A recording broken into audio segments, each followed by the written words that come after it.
একেলগে টানিম দেই ই মলুৱা কম গধুৰ নহয় মলুৱা সীতা আয়ে কল দিব বাকলি নাই খা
Basahot? Ay! Ay! Khudahot?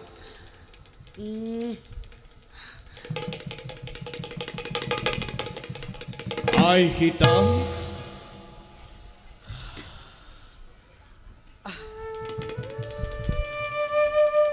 Kallan mast utha. Ay, মোৰ তপস্যাৰ ক্ষেত্ৰত যাব লাগে চিত্ৰকূটলৈ বাসাহত গুৰুদেৱ মই নহা পৰ্যন্ত তপোবনৰ ভাৰ তোমালোকৰ ওপৰত অৰ্পণ কৰিলো ভাল গুৰুদেৱ আৰু এটা কথা কওক গুৰুদেৱ মই শিকোৱা ৰামায়ণৰ 2-4টা গীত নিতৌ তালে মানে সুৰে আইৰাৰ আগত গাই থাকিবা কেতিয়া আহিব গুৰুদেৱ অতিশৰ 2 পক্ষৰ পিছত ঘূৰি আহিম গুৰুদেৱ কোৱা সেইদিনা হাবিত দেখা পোৱা বাঘ পোৱালি কেইটা পঢ়িবলৈ ধৰি আনিম নে বাঘৰ পোৱালি বাসাহত তোমালোকে আজি যে পঢ়িছিলা ক্ষত্ৰিয় তেজতকৈ ব্ৰহ্ম তেজ আৰু হিংসাতকৈ অহিংসাহে অধিক বলি বাঘ পোৱালি কেইটাক যদি মৰমেৰে বশ কৰি আনিব পাৰা আনিবা কিন্তু ননাই ভাল ৰবা মই পুথিপত্ৰখিনি থৈ আহোঁ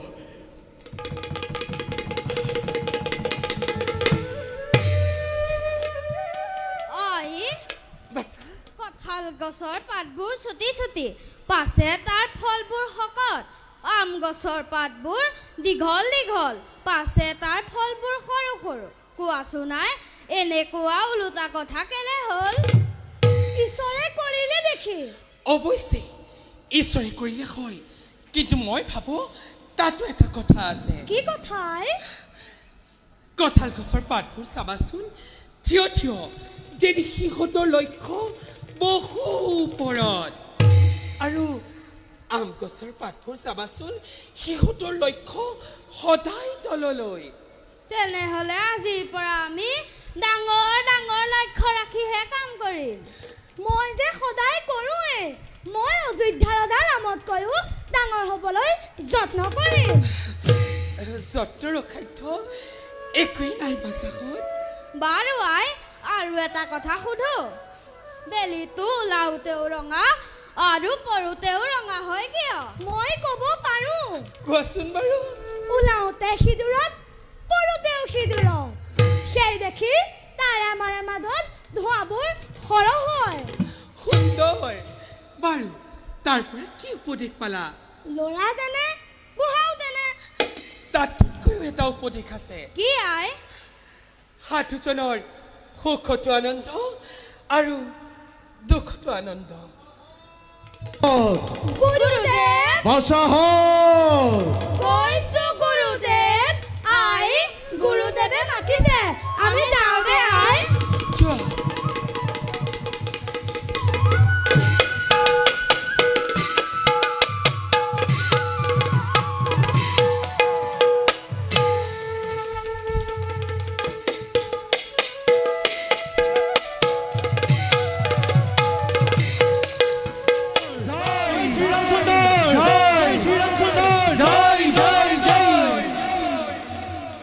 আকৌ যে আঁতৰত হয় উৰ্মি শুনিছো দাদা যুদ্ধৰ সাজেৰে কোনোবা আহিছে নেকি সঁচা কথা ভাই শুনিবলৈ পাইছোঁ যেন ৰথৰ ঘৰ ঘৰণি সেনাৰ দপ দপনি আৰু ধনুৰ জনজননি অ হৌৱা আৰু কোনোবা দুজন আমাৰ ফালে আহিছে নিশ্চয় ঘোঁৰা ৰখিয়াই হ'ব সাজু হোৱা দাদা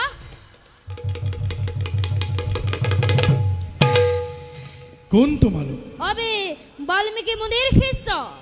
এই আশ্ৰমত যজ্ঞৰ ঘোঁৰা কোনে বন্দী কৰি ৰাখিছে আমি এই বন্দী কৰি ৰাখিছো অকল বন্দী কৰি ৰখাই নহয় তাক যাতে কোনেও মোকলাই নিব নোৱাৰে তাৰ ব্যৱস্থা কৰা হৈছে স্তব্ধ বালক তহঁতৰ কোনো কথা আমি শুনিব নিবিচাৰো ভাই লক্ষ্মণ দাদা এই দুই বালকে আমাৰ ভাতৃ শত্ৰুঘ্নক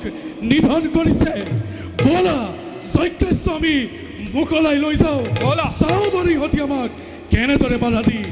ৰাখিব পাৰে বলা দাদা বিলম্বৰ নাই প্ৰয়োজন ঘোঁৰা মেলাৰ নামত আৰু খোজোৱাক নাবাঢ়ি আৰে যদি আমাক যুদ্ধত পৰাস্ত কৰি ঘোঁৰা লৈ যাওক না যুদ্ধ আমি ঘূৰাই দি নিদিওঁ সামান্য বালকৰ ইমান শিয়াল হৈ সিংহৰ লগত যুঁজিবলৈ আহ চাওঁ বাৰু আজি তহঁতক কোনে ৰক্ষা কৰে দেখা যাওক কোনে কাক কৰে পৰাজিত উত্তম ভাতৃ সন্তানতি লওঁ প্ৰতিশোধ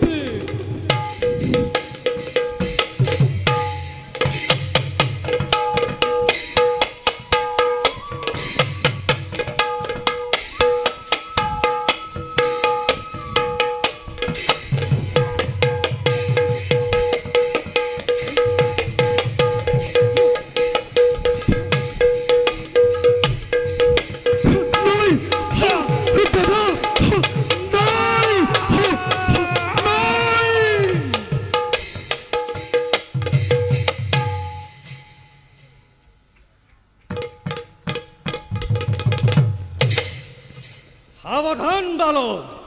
এইবাৰ তহঁতৰ নাই নিস্তাৰ কোন তুমি মই লৰা মৰা যাম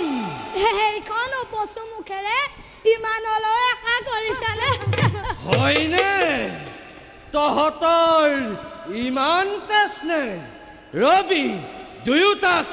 একেলগে বান্ধি নিওঁ এই চাই ল ঋষি ল'ৰাৰ তেজ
দেখিলি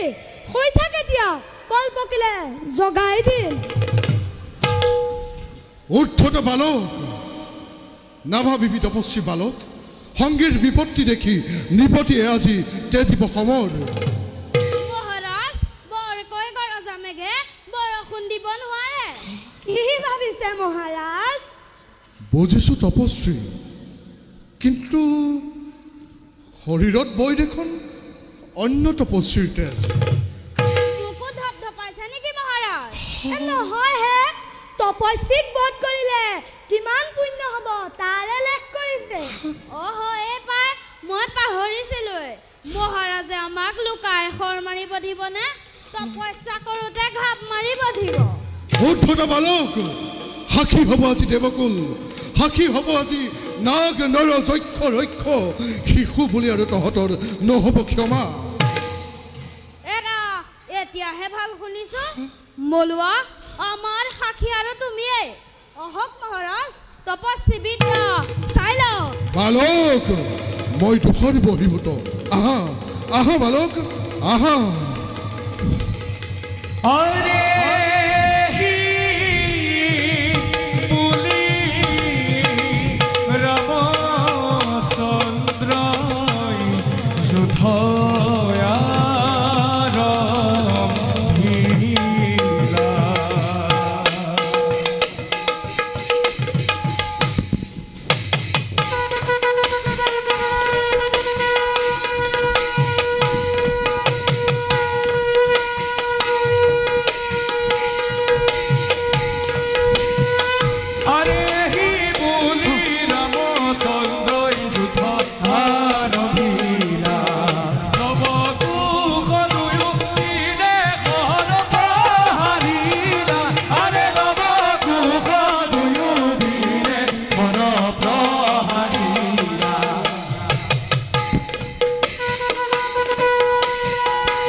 আকাশ পাতাল যেন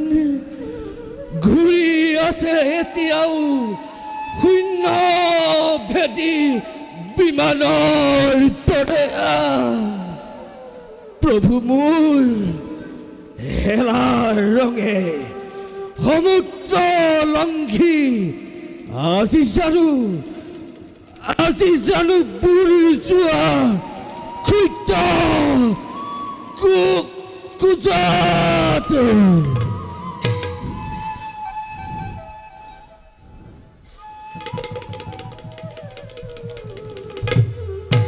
ৰজাৰ পাছত আৰু কোনো নাহে এওঁতেই শেষ আইক বাতৰি দিওঁগৈ বলা দাদা বলা ভাই ৰজাৰ অলংকাৰবোৰ আইক দেখুৱাব লাগিব নহয় ভাই এই মলুৱাটোকো ওচৰলৈ লৈ যাওঁচোন কেনেকৈ নিবা বৰ গধুৰ হ'ব নহয় জৰি লগাই চুচৰাই নিম ৰবা মই জৰি আনো মলুৱা উঠ উঠ উঠ মলুৱা উঠ উঠ উঠ মলুৱা উঠ উঠ উঠ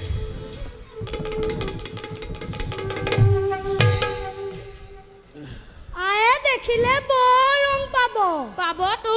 আহে দেখিলে বৰ ৰং পাব একেলগে টানিম দেই ই মলুৱা কম গধুৰ নহয় মলুৱা